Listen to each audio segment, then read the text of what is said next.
Let's talk about the Imitation Game, or they like to call it Benedict Cumberbach plays gay Sherlock.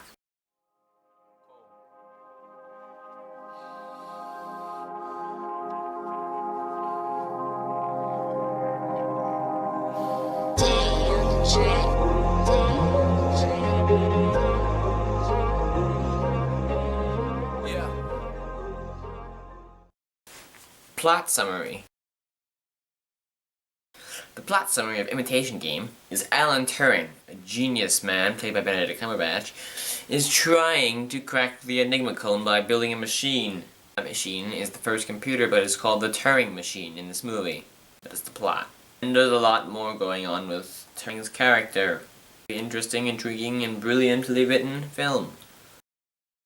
The Norwegian director, why am I keep doing turning my head? Morten Tyldum, Tyldum, T-Y-L-D-U-M, Morten Tyldum, sorry if I butchered it, like your movie. An excellent job with his technical direction of this movie. I think is good.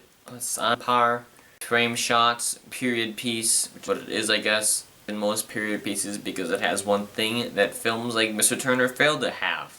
Good plot, good story, good script. They're the same thing. But before we talk about that, let's talk about the acting. The acting by Benedict Cumberbach. Coolest name ever. Superb. What else can I say about Cumberbatch? Why one of the best actors living today. Much more needs to be said. Brilliant man. British. Awesome. Great. And even in this film, scenes and he basically steals it. He's that good in it. I believe how good he was in this movie. Absolutely good. Grand. Fantastic. Full. Swimming. Different. Good. Every positive word you can name is Cumberbatch in this movie. Supporting cast. Good.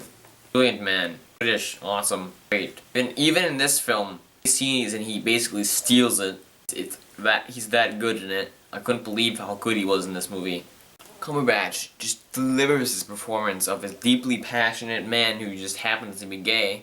It doesn't just happen, he is gay. And during a time when people who are gay would be killed or castrated. It's ridiculous. Bullshit. Just saying. Long way, people. Every actor in this movie is fantastic. Like, they're all great. Even especially Micheal Goode, who's him and Cumberbatch working together, and they have these great lines together and dialogue exchanges, and they kind of build like a friendship, kind of. It starts out with them hating each other, and then it happens, and the adventure. An intriguing logical adventure. A thing, a psychological adventure, what does that even mean? I don't know. By the way, side note, Micheal Goode looks a lot like Michael Fassbender. It's really weird, I just noticed that during the movie. I was thinking then all of a sudden, I'm like, oh, he looks like Michael Fassbender, and from the movie Shane, he looks just like him. It's weird. If you look at the pictures, put them together, boom, they look exactly alike. It's weird. Holy crap. He's mind fucking shit. I like. I don't know. It's just something I thought of during the movie. Now back to the review.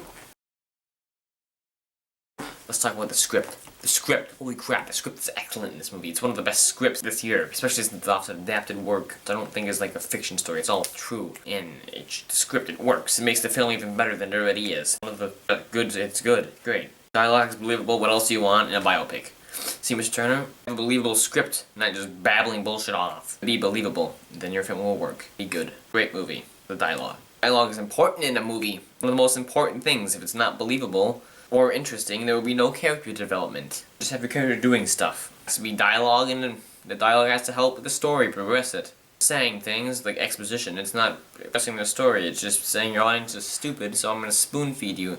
No exposition in this movie. Even when it's a scientifically highly advanced machine they're building, explaining what they're doing, they're just doing it and talking. More reason to do this. And the best thing about the script is that the movie basically wouldn't work without a good script, because it's a very dialogue-driven and conversation-filled movie. And it's good. Also, this movie has incredible pacing. It's probably the best paced film I've seen in a really long time. Like, every scene is necessary. If it would have been any longer or any shorter, the film wouldn't be perfectly paced. Which is what this movie is, it's perfectly paced. It makes it feel really enjoyable. Everything is intriguing and interesting, and nothing is boring. Which is surprising, again. So I think it's perfectly paced. But it is. It's perfectly paced. Not for what it is, because it's a good movie, that's what it is. Perfectly paced in general. Now, here are some slight flaws I have with the film. Let's talk about atmosphere.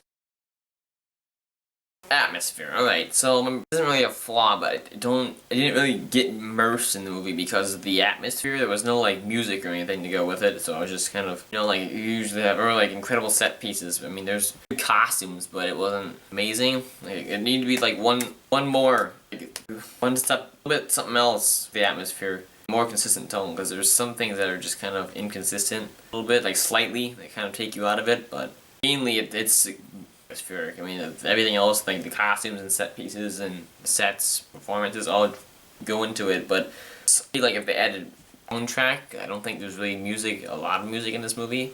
Certain scenes, I guess some movies don't need soundtracks, but might help you, the audience, get immersed into it, but that's just. And ironically, another really kind of problem I had with this was the impact. Like, they show how important Turner is, but they screwed up the ending in this movie. They did something, again, another thing with biopics that I'm sick of seeing, but it sometimes works and sometimes it doesn't. Showing the ending of how the character dies. In some cases it works, in some cases it doesn't. In this case, it kind of didn't work. It could have been better if they would have showed how he died in the end. Did more onto it instead of explaining it, which is. And this movie had a good script. Why are you the audience wouldn't be able to handle it? The ending. It's kind of dumb. A lot of biopics do that, and it's ridiculous. You go, oh, look at this smiling now. He's dead. Died. Alan Turing's case, he died horribly. Alan Turing's case, he died horribly. Take that in for a little bit. Yeah. Thank you for sticking with us. Still in this bitch. Yeah.